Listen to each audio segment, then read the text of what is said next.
بسم اللہ الرحمن الرحیم۔ آج میں آپ کو منفرد کا فرضوں کی جماعت میں پانا کے متعلق مسائلات کروں گا۔ حضرت امام مالک رحمۃ اللہ علیہ اور حضرت امام نسائی رحمۃ اللہ علیہ فرماتے ہیں کہ ایک صحابی، اس کا نام تھا محجن نامی، رضی اللہ تعالیٰ عنہ، حضور اقدس صلی اللہ علیہ وآلہ وسلم کے ساتھ ایک مجلس میں حاضر تھے۔ اذان ہوئی، حضور کھڑے ہوئے اور نماز پڑھی، وہ بیٹھے رہ گئے۔ ارشاد فرمایا، جماعت کے ساتھ نماز پڑھنے سے کیا چیز مانے ہوئی؟ کیا تم مسلمان نہیں ہو؟ عرض کی، یا رسول اللہ صلی اللہ علیہ وآلہ وسلم، ہاں یا رسول اللہ میں مسلمان ہوں، تو مگر میں نے گھر میں نماز پڑھ لی تھی۔ ارشاد فرمایا میرے مصطفیٰ صلی اللہ علیہ وآلہ وسلم نے، جب نماز پڑھ کی مسجد میں آؤ، یعنی گھر میں نماز پڑھ کے یا کہیں جگہ پہ نماز پڑھ کے مسجد پاک میں آؤ، تو پھر نماز قائم کی جائے تو لوگوں کے ساتھ پڑھو، اور اگرچہ پڑھ چکی ہو۔ اسی کے مثل یزید بن عامر رضی اللہ تعالیٰ عنہ کا بھی واقعہ ہے، جو ابو داؤد شریف جو حدیث پاک کی کتاب اس میں موجود ہے۔ میں عرض کر دیتا ہوں، مروی ہے کہ امام مالک نے روایت کیا اس کو کہ عبداللہ بن عمر رضی اللہ تعالیٰ عنہ فرماتے ہیں، جو مغرب یا صبح کی نماز پڑھ چکا ہے، پھر جب امام کے ساتھ پائے اعادہ نہ کرے، اس کے ساتھ نماز نہ پڑھے۔ تنہا فرض نماز شروع ہی کی تھی، یعنی ابھی پہلی رکعت کا سجدہ نہ کیا تھا، تو کہ جماعت قائم ہوئی تو توڑ کر جماعت میں شامل ہو جائے۔ یہ مسئلہ جو میں نے عرض کیا ہے، یہ در مختار فقہ کی کتاب ہے، اس میں موجود ہے۔ فجر یا مغرب کی نماز ایک رکعت پڑھ چکا تھا کہ جماعت قائم ہوئی تو فوراً نماز توڑ کر جماعت میں شامل ہو جائے، اگرچہ دوسری رکعت پڑھ رہا ہو۔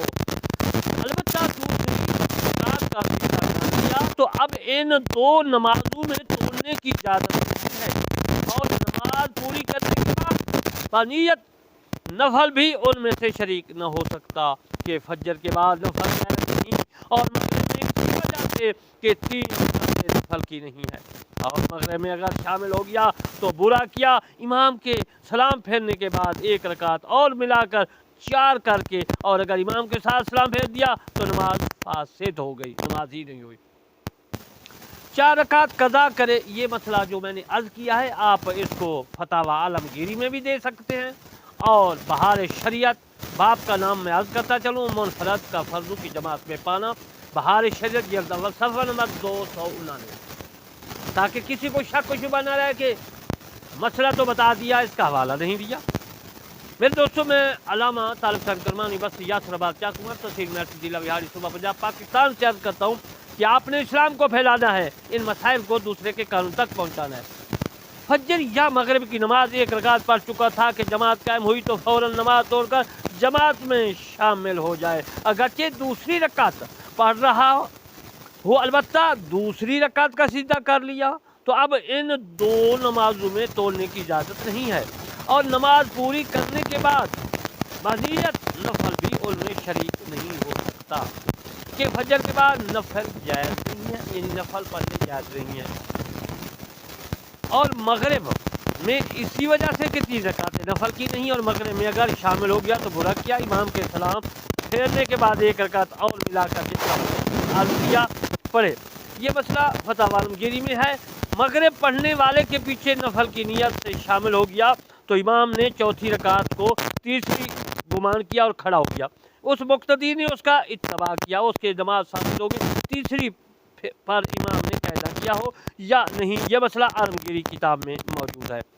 4 رکعت والی نماز شروع کر کے ایک رکعت پڑھ لی، یعنی پہلی رکعت کا سجدہ کر لیا، تو واجب ہے کہ ایک اور پڑھے اور توڑ دے، کہ یہ 2 رکعتیں نفل ہو جائیں، اور 2 پڑھ لی ہیں اور ابھی توڑ دے، یعنی تشہد پڑھ کر سلام پھیر دے اور 3 پڑھ لی جائے، تو واجب ہے کہ نہ توڑے۔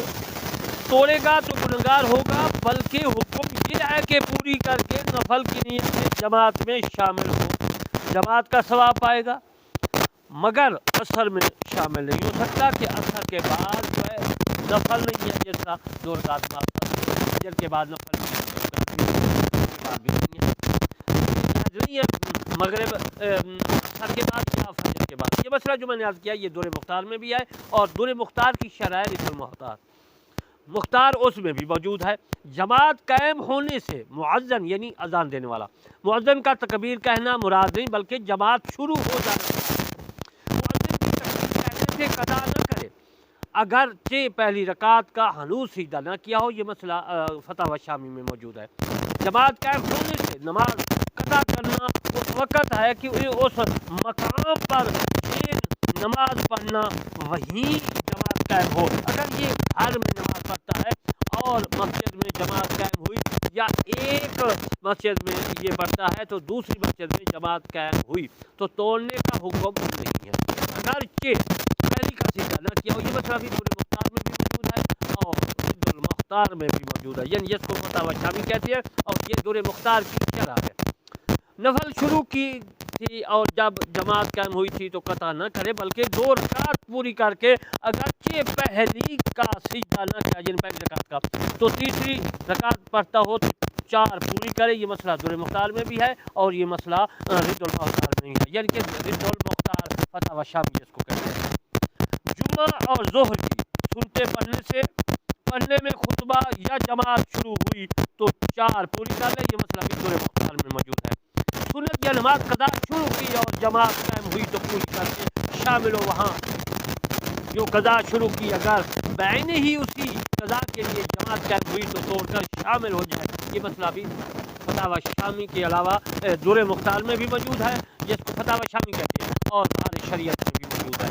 نماز توڑنا بغیر عذر ہو تو حرام ہے، اور مال کے تلف کا اندیشہ ہو تو مباح، اور کامل کرنے کے لیے ہو تو مستحب، اور جہاں جان بچانے کے لیے ہو تو واجب ہے. یہ مسئلہ بھی فتاوی شامی میں موجود ہے. نماز توڑنے کے لیے بیٹھنے کی اجازت حاجت نہیں، کھڑا ایک طرف سلام پھیر کر توڑ دے. یہ مسئلہ فتاوی عالمگیری میں موجود ہے. جس شخص نے نماز پڑھی ہو اسے مسجد اذان کے بعد جو ہے نکلنا ایک طرف سلام پھیر کر توڑ دے. یہ مسئلہ عالمگیری کتاب میں موجود ہے. میں عرض کر رہا تھا کہ جس آدمی نے نماز نہ پڑھی ہو اسے مسجد سے اذان کے بعد نکلنا مکروہ تحریمی ہے. ابن عثمان رضی اللہ تعالیٰ عنہ سے راوی ہے کہ حضور کریم صلی اللہ علیہ وآلہ وسلم نے ارشاد مبارک فرمایا، اذان کے بعد جو مسجد سے چلا گیا اور کسی حاجت کے لیے نہیں گیا اور نہ واپس ہونے کا ارادہ ہے وہ منافق ہے. امام بخاری کے علاوہ جو ہے اور بھی محدثین کی جماعت نے بیان کیا ہے، روایت کیا، فرماتے ہیں کہ ابو شاشا کہتے ہیں کہ ہم ابو ہریرہ رضی اللہ تعالیٰ عنہ جو میرے مصطفیٰ صلی اللہ علیہ وسلم کے غلام ہیں کے ساتھ مسجد میں تھے. جب مؤذن نے عصر کی اذان کی اس وقت ایک شخص چلا گیا. اس پر فرمایا کہ اس نے ابو القاسم یعنی حضور صلی اللہ علیہ وسلم کی یہ نام ہے، رسول کریم صلی اللہ علیہ وسلم کی نافرمانی کی ہے. یہ مسئلہ دور مختار میں بھی ہے، فتاوی شامی میں بھی موجود ہے. اذان سے مراد وقت نماز ہو جانا ہے، خواہ ابھی جو ہے اذان ہوئی ہو یا نہ ہوئی ہو. دور مختار جو ہے اس مسئلے کو لکھا ہے. سبق کا وقت ہے تو یہاں سے اپنا اسناد کی مسجد کو جا سکتا ہے، یا کوئی ضرورت ہو اور واپس ہونے کا ارادہ ہو تو بھی جانے کی اجازت ہے، جبکہ ظن غالب ہو کہ جماعت سے پہلے واپس آ جائے. یہ مسئلہ دور مختار میں موجود ہے.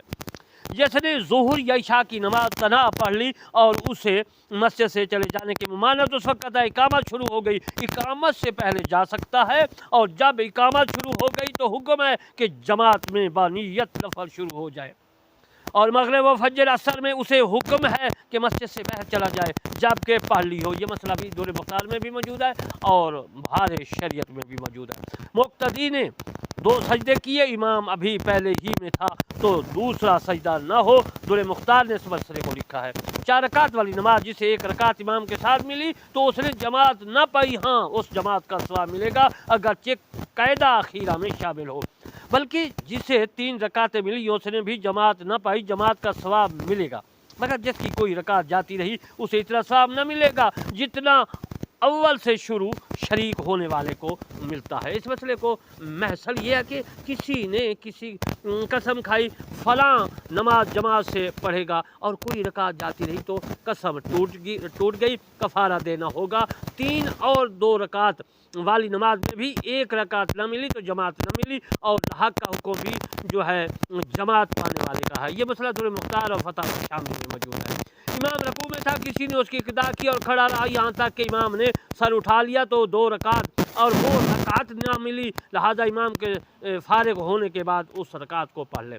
اور اگر امام کو قیام میں پایا اور اس کے ساتھ رکوع میں شریک نہ ہوا تو پہلے رکوع کر لے، پھر افعال امام کے ساتھ کرے، اور اگر پہلے رکوع نہ کیا بلکہ امام کے ساتھ ہو لیا، پھر امام کے فارغ ہونے کے بعد رکوع کیا تو بھی ہو جائے گی، مگر بوجہ ترک واجب گنہگار ہوگا۔ یہ مسئلہ کیا ہے، اس کے رکوع کرنے سے پیشتر امام سے نے سر اٹھا لیا کہ اسے رکعت نہ ملی تو اس صورت میں نماز توڑ دینا جائز نہیں، جیسا کہ بعض جاہل کرتے ہیں، بلکہ اس پر واجب ہے کہ سجدہ میں امام کی مطابقت کرے، اگرچہ یہ سجدے رکعت شمار نہ ہوں گے۔ یوں ہی اگر سجدہ میں ملا جب بھی ساتھ دے تو پھر بھی اگر سجدے نہ کیے تو نماز فاسد نہ ہوگی، یہاں تک کہ اگر امام کے ساتھ سلام کے بعد اس نے اپنی رکعت پڑھ لی تو نماز ہو گئی مگر ترک واجب کا گنہگار ہوا۔ یہ مسئلہ در مختار میں بھی موجود ہے اور یہ مسئلہ جو ہے بہار شریعت میں بھی موجود ہے، جو میں نے آپ کی خدمت میں عرض کیا ہے۔ امام سے پہلے رکوع کیا مگر اس کے سر اٹھانے سے پہلے امام نے رکوع کیا تو رکوع ہو گیا، بشرط کہ اس نے اس وقت رکوع کیا ہو کہ امام مقدر فرض جو ہے قرات کر چکا ہو، ورنہ رکوع نہ ہوا اور اس صورت میں امام کے ساتھ کیا دوبارہ رکوع کر لے گا تو ہو جائے گی، ورنہ نماز جاتی رہے گی۔ اور امام سے پہلے رکوع خاص کوئی رکن ادا کرنے میں گنہگار بہرحال ہوگا۔ یہ مسئلہ در مختار کتاب میں موجود ہے جو میں نے آپ کی خدمت میں عرض کیا ہے، اور بہار شریعت میں بھی ہے۔ امام رکوع میں تھا اور یہ تکبیر کہہ کر جھکا تھا، امام کھڑا ہو گیا تو اگر حاضر رکوع میں مشارکت ہو گئی اگرچہ قلیل تو رکعت مل گئی، تو یہ مسئلہ فتح عالمگیری اور بہار شریعت میں موجود ہے۔ مقتدی نے تمام رکعت میں رکوع و سجود امام سے پہلے کیا تو سلام کے بعد ضروری ہے کہ 1 رکعت بغیر قرات پڑھے، نہ پڑھی تو نماز نہ ہوئی۔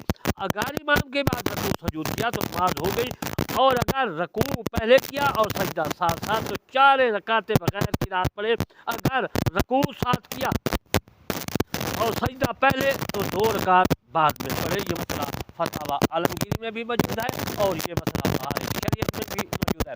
میں آپ کی خدمت میں عرض کرتا ہوں کہ میرے 2 چینل ہے، کربانی ٹی وی ہے جس میں قرآن مجید قرآن حمید کی میں تفصیل لکھ رہا ہوں، اس میں موجود ہے مولانا بیان کرتا ہوں۔ میرا دوسرا چینل ہے کربانی ٹی وی جس سے میں آپ کی خدمت میں مسائل فقہ کے احادیث پاک عرض کر رہا ہوں۔ آپ ان دونوں کو سبسکرائب، لائک، کمنٹ، شیئر کرنا ہے۔ ہر انسان کے کان میں اللہ کا کلام پہنچانا ہے اور اسلام پہنچانا ہے، رسول کریم صلی اللہ علیہ وسلم کا فرمان پہنچانا ہے۔ وما علینا الا البلاغ المبین۔